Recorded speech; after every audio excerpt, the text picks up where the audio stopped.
किसी एक शायर ने शायद बरसर इख्तिदार जमात के लिए ये शेर कहा होगा कि उसूल बेचकर मसनद ख़रीदने वालों, निगाह अहले वफ़ा में बहुत हक़ीर हो तुम। वतन का पास तुम्हें था ना होगा कभी कि अपने हिर्स के बंदे हो, बेज़मीर हो तुम। इज़्ज़त नफ्स किसी शख्स की महफूज नहीं, अब तो अपने ही निगहबानों से डर लगता है।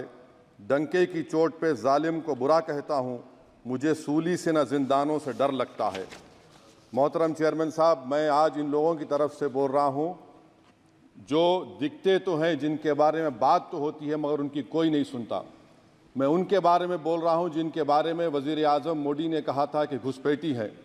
मैं उन बेटियों और माओं के बारे में कह रहा हूँ जिनके बारे में मोदी ने कहा कि ज़्यादा बच्चे पैदा करते। मैं उन मासूम नौजवानों के बारे में कह रहा हूँ जिनको मॉब लिंचिंग के ज़रिए मारा जा रहा है।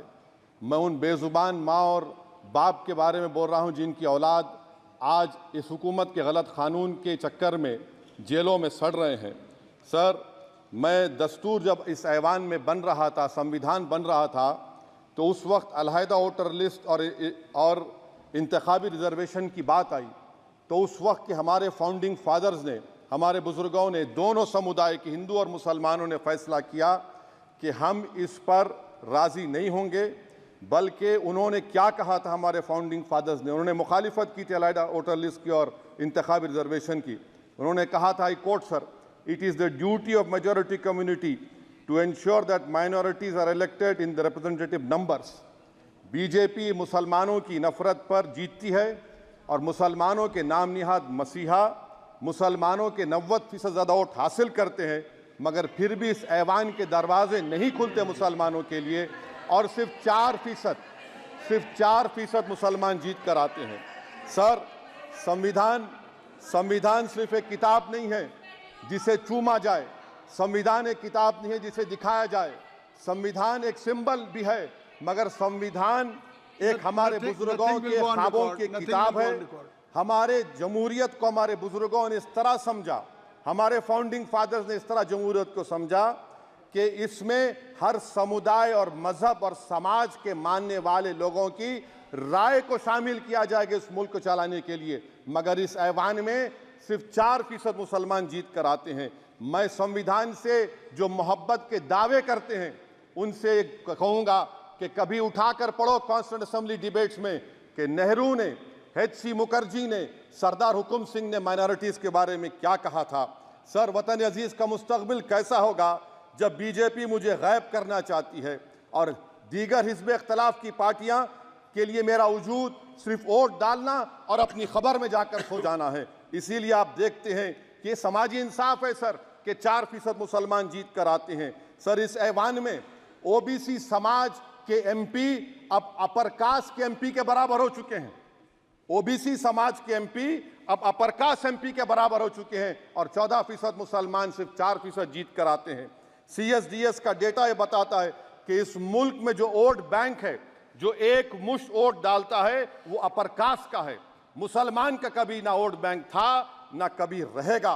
सर, 4 जून के बाद 6 मुसलमानों की मॉब लिंचिंग हुई, 11 घरों को मध्य प्रदेश में मोदी के बुलडोजर ने निस्तो नाबूद कर दिया। हिमाचल प्रदेश में एक मुसलमान की एक दुकान को लूट लिया गया और हिज़्ब इख्तिलाफ की पार्टियों की तरफ से सन्नाटा है। शायद अब वक्त आ चुका है कि लफ्ज़ मुसलमान का नाम लेना भी अब उस पर पाबंदी आयद कर दी जाएगी। सर, मैं ये बात बताना चाह रहा हूँ कि नरेंद्र मोदी को जो मैंडेट मिला है। एक मिनट, आप लोग बैठ जाएं, कृपया आप लोग बैठ जाएं। श्री मनसुख मांडविया जी, आप लोग बैठ जाएं, कृपया माननीय सदस्य बैठ जाएं। श्री मनसुख मांडविया जी, कृपया आप लोग बैठ जाएं। अपने प्रारंभिक आप लोग बैठ जाएं, आप लोग बैठ जाएं। माननीय सदस्य ने अपने प्रारंभिक भाषण में जो शब्द प्रयोग करा है उसको ऑथेंटिकेट करा जाए। और अभी उन्होंने उल्लेख करा कि मोदी के बुलडोजर ने वहाँ मॉब लिंचिंग करा है, उसको भी ऑथेंटिकेट करा जाए। निश्चित तौर से इसको ठीक है। उवैसी साहब, जब भी कोई बात नहीं सर, आप चेयर पर बैठे हैं जी, इसलिए आप मंत्री जी को पेट में दर्द हुआ, माशाल्लाह, शुक्रिया उनका। नहीं, तो सर, मैं ये बोल रहा था, जवाबदेही है। ये नहीं मंत्री इससे की बुरी जवाब बात क्या है? दें। पेट में दर्द हो सकता है। वो दर्द ये सब ठीक अच्छा नहीं। दर्द हुआ, चलिए दर्द हुआ, दिल का दर्द हुआ। तो सर, जो नरेंद्र मोदी को मैंडेट मिला है वो सिर्फ और सिर्फ मुसलमानों की नफरत पर हिंदुत्व की वजह से मिला है। I would like to say it is not Modi's in dock but every single person voted him despite his anti-Muslim voice. And I would like to tell the opposition parties, this is not a moral victory for you. This is a victory of majoritarianism. Everyone should contemplate and do introspection. Why is it that the OBCs and the upper caste are getting their due representation? Why are the Muslims not getting? Are we here only to vote for you and not to get elected? If that is the case, please tell us that we are only here to vote for you. Sir, आज भारत के आधे नौजवान बेरोजगार हैं और रोजगार की तालाश, बेरोजगारी का आलम यह है सर कि मोदी सरकार के 5 साल में 75 लाख एस्पिरेंट्स की जिंदगी बर्बाद हो गई, 6 पेपर लीक हुआ। बेरोजगारी का आलम यह है सर कि रशिया जा रहे हैं, वहां जाकर अपनी जानों को दे रहे हैं। बेरोजगारी का आलम यह है कि नरेंद्र मोदी रोजगार का कैंप चलाती है नौजवानों के लिए कि तुम इजराइल में जाकर काम करो, उनको कैनन फॉडर बना रही है ताकि फलस्तीनियों की जायदादों को हड़प कर सके। ये भी कंक्लूड मैं, अरे सर मेरा टाइम है। कहाँ टाइम है सर? आप ये टाइम ले लिए मेरा। सर मैं 2 मिनट दीजिए।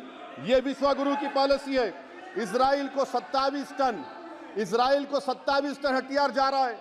9 मिलियन भारत के लोग गल्फ में काम करते हैं, क्या असर पड़ेगा? 47,000 इजरायली फलस्तीनी मार चुके हैं।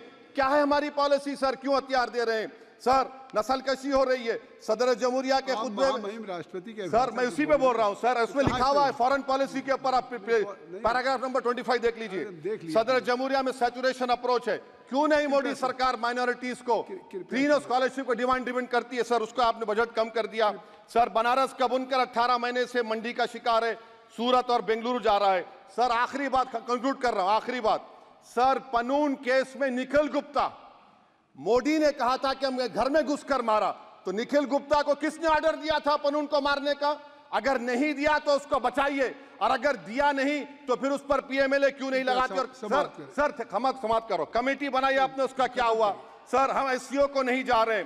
सर मैं आपको बता रहा हूं कि मैं अपनी इस तकरीर को टीपू सुल्तान की नजर, सुनिए सर, अब हो गया खत्म कर रहा हूं सर। मैं अपनी तकरीर को टीपू सुल्तान के नजर कर रहा हूं। ये टीपू सुल्तान की फोटो है, क्या आप इससे भी नफरत करेंगे?